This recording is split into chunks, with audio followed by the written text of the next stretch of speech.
Wiebe is not this little anymore. Of course, he is 2 meters tall and he's in his 40s.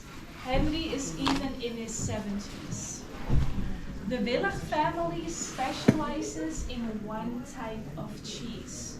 Does anyone want to guess which one? Yeah, right on, Gouda. Or if you want to say it the Dutch way, Gouda. So Gouda cheeses or Gouda cheeses are a recipe. It means we use full fat milk to prepare the cheese. It can be made from cow milk, goat milk, or sheep milk. If you look at the traditional Gouda cheese, you will see 48 plus. It's quite small, but that is referring to that full fat milk. If you look at Edam, for instance, it's less. It's only 14.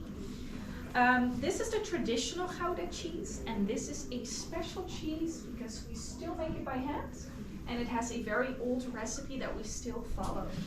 When we make this cheese, we pour cow milk in the big container over there, and then we heat it up till 29 degrees Celsius. This means that this cheese is not pasteurized, but don't worry, all of our other cheeses are. If you live in Canada, New Zealand, Australia, the United States, or Korea, this is the only cheese you cannot bring next to a country. All the other cheeses you can bring, don't worry. But back to the cheese making process. That 29 degrees Celsius is an important temperature for 2 types of liquid. The first one is called rennet, which is an enzyme that makes the milk think like a drink. Auf Deutsch nennt man das Lab. I know there's some German people here, so sometimes I'll throw in some German words. The rennet is made in the laboratory for most of our cheeses, so most of our cheeses are vegetarian, except for this one and the one that looks like a sausage. That's because those contain animal rennet, which means it's an enzyme from a cow's stomach. Sounds tasty, right? The other liquid is cheese culture, and these are bacteria important for the smell and the flavor of the cheese. They also call this the farmer's secret recipe. So if you have any questions, please don't ask them to me. I'm not allowed to answer those for you. When we add the rennet to the container, it takes 30 minutes for the milk to become solid. And once that has happened, we cut it with the rotating knives.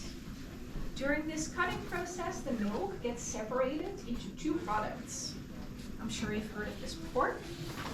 We get the watery substance, which is called the whey, and we get the stuff on the bottom, which is called the curds. Exactly, you know it. We get 90% of the whey and only 10% of the curds. And this matters because we don't use the whey for the cheeses. But we do get a lot of whey.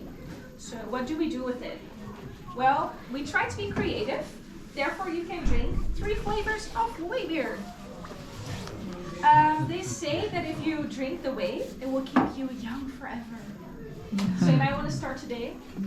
Of course, I'm already 80 years old. Very humble as well. So we collect the curds, and because we get so little of it, we need 10 liters of milk for 1 cheese.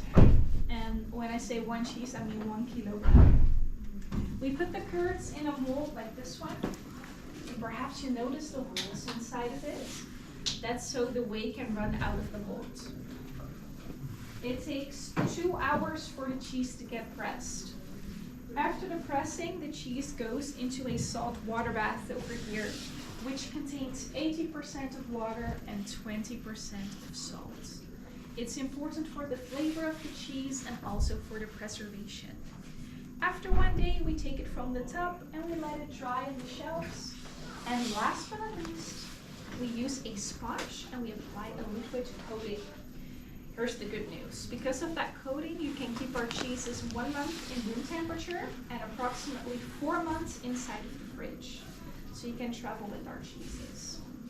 This is the only cheese, however, that you can keep up to 1 year. Right now, this is a young cheese. If you keep it for 6 months, it will become middle-aged, and after a year, it's considered old cheese. Simple as that. Are there any Italian people in the group? Yes. Okay. Yeah, some people say that if you have old cheese, you can compare it a bit to Parmesan, but I won't say that because you're here, so pretend I didn't say that. This cheese is 3 years old, and check out what happens. They say you can still eat this, but honestly, I would not risk your teeth on this and use it for bowling instead. I will show you how we use the slicers. You can use those to remove the wax. It's a lot easier if you get it from the fridge 30 minutes before you eat it. Of course, you can also slice the cheeses with it. Now, I would love to cut one for every single one of you, but then I would be like a robot. So if you want to try, don't worry, you can try the cheese behind you as well in the store. But are there any people that want to try it right now? I do have 2 samples. There you go. And someone on this side, maybe? There you go. We also have a grater. This allows you to grate any cheese that you like for pasta. How nice is that? If you see this cheese, I know it looks like a sausage. It even tastes like one, but it's not. This is called smoked cheese.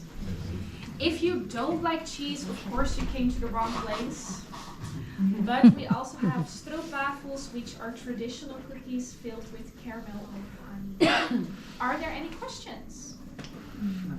No? Thank you so much. Have fun trying our cheeses. Yes. Thank you.